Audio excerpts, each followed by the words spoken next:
Hola, soy David Busick. Bienvenidos al Camino, la Verdad y la Vida. Estamos en la sesión 5 de nuestro estudio de 7 semanas sobre el discipulado como un sendero en la gracia. En la última sesión discutimos la naturaleza del pecado y los efectos dañinos que el pecado tiene en nuestro mundo y en nuestra vida.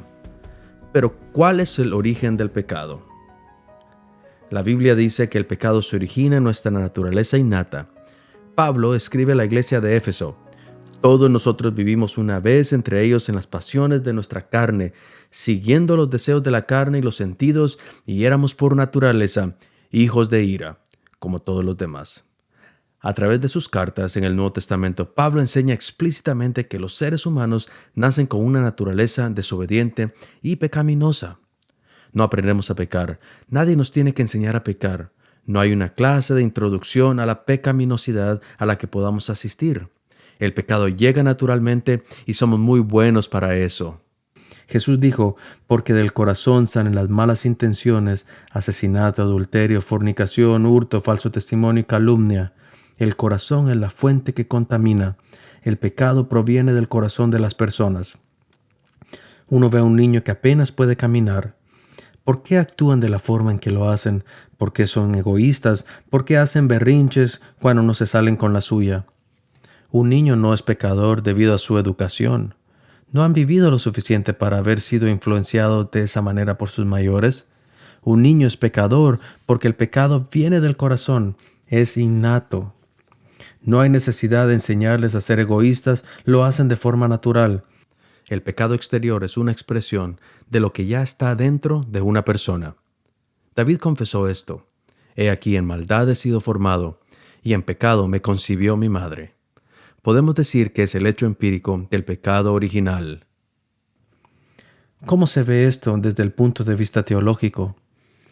Cada persona es creada a la imagen de Dios, y Dios es santo y bueno.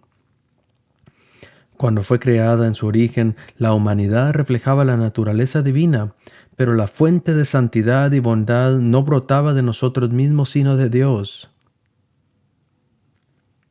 Otra forma de decirlo es que, esencialmente, la humanidad es buena porque fuimos creados por Dios, pero existencialmente somos pecadores, alienados de la vida de Dios por nuestras elecciones. Esencialmente bueno, existencialmente rebeldes. Este es el pecado original. Tenemos una naturaleza con la que nacemos. No es una cosa en nosotros que necesite ser removida como una vesícula biliar enferma. Es nuestra disposición al orgullo y egocentrismo. Es nuestra tendencia innata hacia la violencia, el ego, la autosuficiencia y la autoconservación. Es un narcisismo de primer orden. Tenemos más que un mal historial. Tenemos una naturaleza caída. La gracia de Dios es necesaria para liberar y sanar la condición del pecado y los actos del pecado, originales y presentes. Para esto necesitamos la justificación y la santificación. Necesitamos ser reformados y recibir una renovación radical en nuestros corazones. Debemos ser perdonados por nuestros pecados, vivificados en Cristo y tener corazones purificados por la fe. El resultado es la recuperación de la plena imagen de Dios que se había perdido. He llegado a creer que cuando hablamos sobre la salud de una iglesia nos equivocamos al preguntar: ¿cuántas personas asisten? Una mejor pregunta, o al menos una que nos puede llevar a una dirección correcta, es preguntar: ¿cómo son esas personas? Cuando alguien se convierte en cristiano, el objetivo no solo es aprender a seguir a Cristo, sino también vivir una vida cristiana. Este es el objetivo principal del discipulado en el sendero en la gracia. El acto o proceso de llegar a ser como Jesús es la santificación, y es posible por la gracia santificadora. En el idioma griego, la santificación está relacionada con la palabra santo o hagios. Las buenas nuevas del Evangelio no es solo que iremos al cielo cuando muramos, sino que la oferta de vida abundante en el reino de Dios es para ahora, justo donde estamos. El plan de Dios es que su imagen en nosotros, que fue estropeada por la caída, sea restaurada a toda su belleza y gloria para que nos convirtamos en su obra maestra. reflejando la semejanza de Cristo en lo que pensamos, decimos y hacemos. A eso le llamamos santificación, y en eso nos estamos convirtiendo. No es algo opcional para un cristiano en crecimiento. Cuando una persona compra un automóvil, el vendedor le informa que hay un equipo estándar y hay accesorios opcionales. Saben que viene con un volante, cinturones de seguridad y espejos retrovisores porque es un equipo estándar. Todos los automóviles lo tienen. Sin embargo, si quieren ventanas automáticas, llantas de aleación y techo corredizo, tienen que hacer un pedido. ¿Por qué? Debido a que estos son accesorios opcionales. No todos los automóviles lo tienen. La santificación no es un accesorio opcional para un discípulo de Jesús. Es un equipo estándar en cada modelo. Alcanzar la semejanza de Cristo es una expectativa porque el crecimiento no es una opción. Siempre estamos creciendo para llegar a algo, siempre en el proceso de la formación espiritual. Una vez más, Pablo afirma esto en Romanos 12 cuando dijo: no se amolden a este mundo, sino sean transformados mediante la renovación de sus mentes. Conformados o transformados. Esas son nuestras únicas dos alternativas.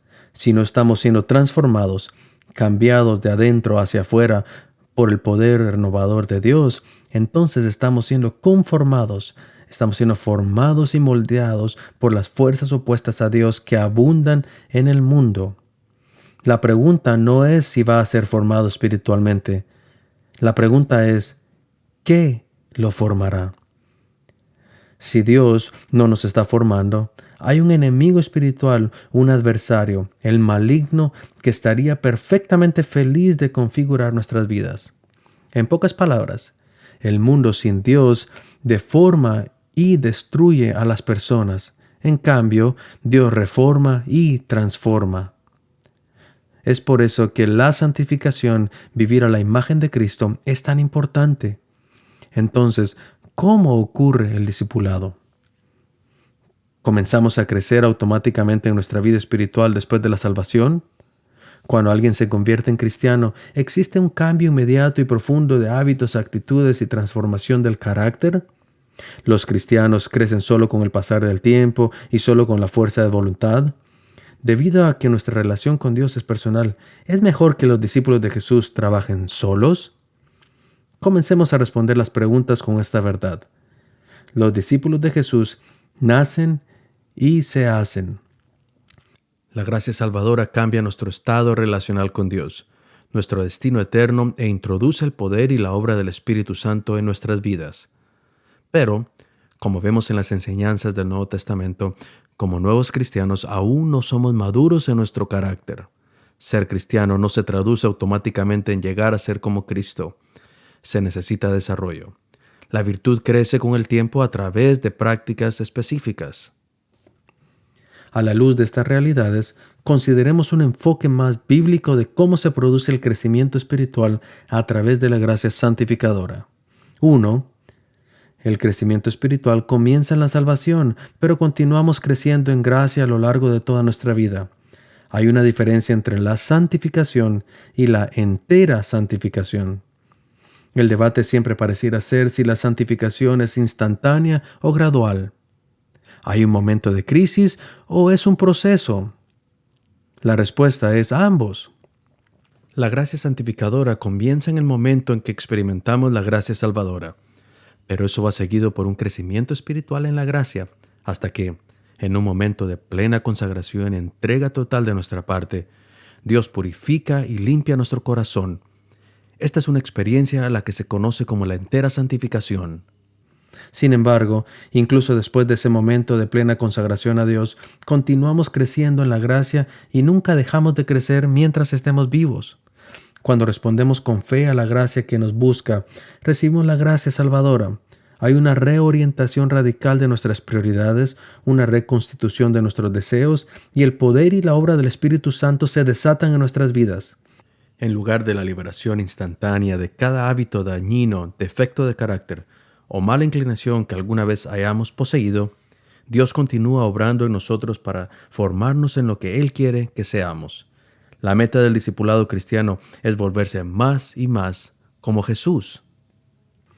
Es por eso que el apóstol Pablo nos recuerda que así como no esperamos que los bebés sigan siendo bebés, así como queremos que crezcan y maduren hasta convertirse en adultos en pleno funcionamiento, también debemos tener la expectativa de no quedarnos como bebés espirituales.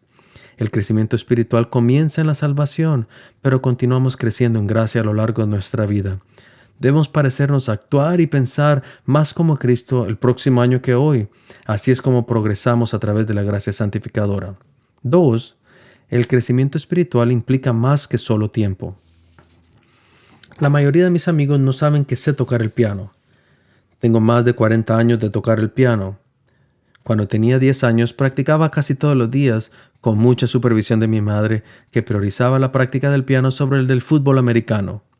Ahora toco con mucho menos frecuencia, aproximadamente una vez al año.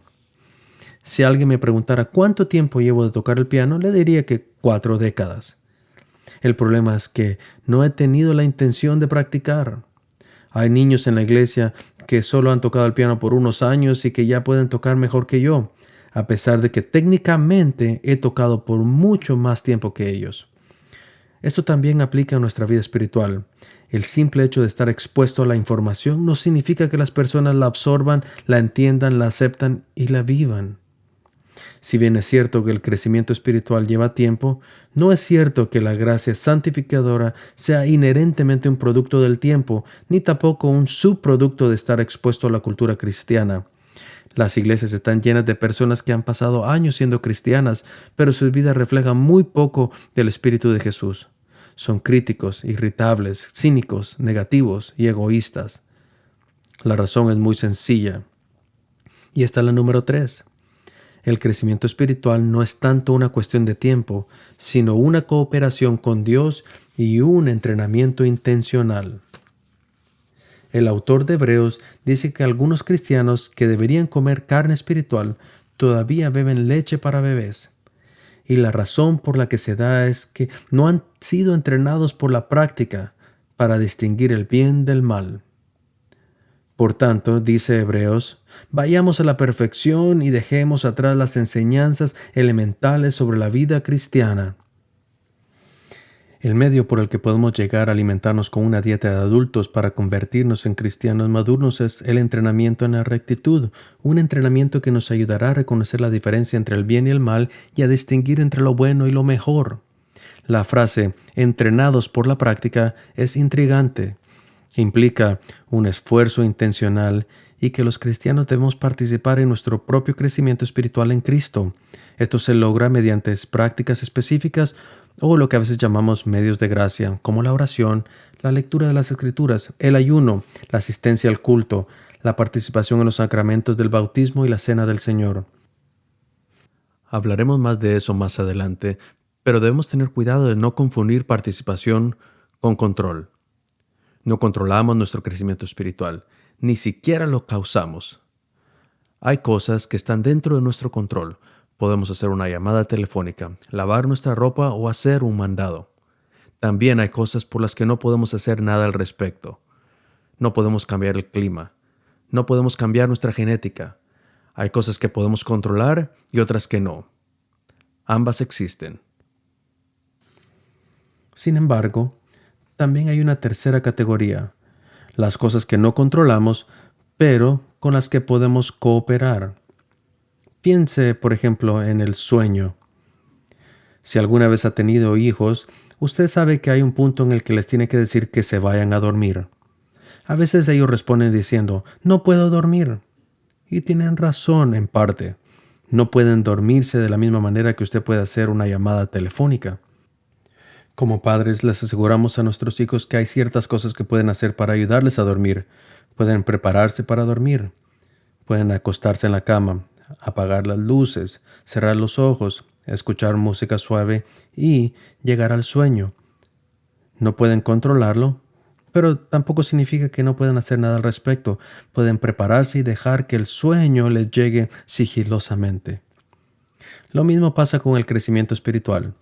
No podemos santificarnos a nosotros mismos o hacernos como Jesús. El santo es quien nos hace santos. Dios es nuestro santificador. Pero como en nuestra salvación, la cooperación es necesaria. No nos salvamos a nosotros mismos, pero debemos decirle que sí a la gracia salvadora. El eminente maestro de discipulado Dallas Willard dijo la famosa frase: "La gracia no se opone al esfuerzo, se opone cuando tratamos de ganarla". Cooperamos con la gracia activa de Dios al reordenar nuestras vidas en torno a aquellas actividades, disciplinas y prácticas que Jesús nos dejó como modelo. Y participamos en ellas no para ganarnos la santificación, sino para lograr mediante el entrenamiento aquello que no podemos lograr esforzándonos más. Número 4. El crecimiento espiritual es un esfuerzo comunitario. Uno de los aspectos más sorprendentes de la descripción que Pablo hace del viaje de la gracia es que no podemos recorrer el camino solos. La rendición de cuentas, exhortación, amonestación, oración, de intercesión y el apoyo mutuo no pueden llevarse a cabo alejados de otras personas. Juntos nos convertimos en un pueblo santo. Escuchamos la voz de Dios más claramente cuando estamos en comunidad. El amor es superficial hasta que se vive en el contexto de las relaciones reales. El sendero en la gracia es una actividad en equipo. Entonces aquí está la ecuación de santidad. Gracia santificadora, más cooperación con Dios, más comunidad cristiana, igual semejanza a Cristo. Los cristianos son llamados a crecer en la gracia, que es otra forma de decir que debemos crecer a la semejanza de Jesús. Recibimos una nueva vida de Cristo para que podamos crecer en Cristo. Dios reconstruye y remodela.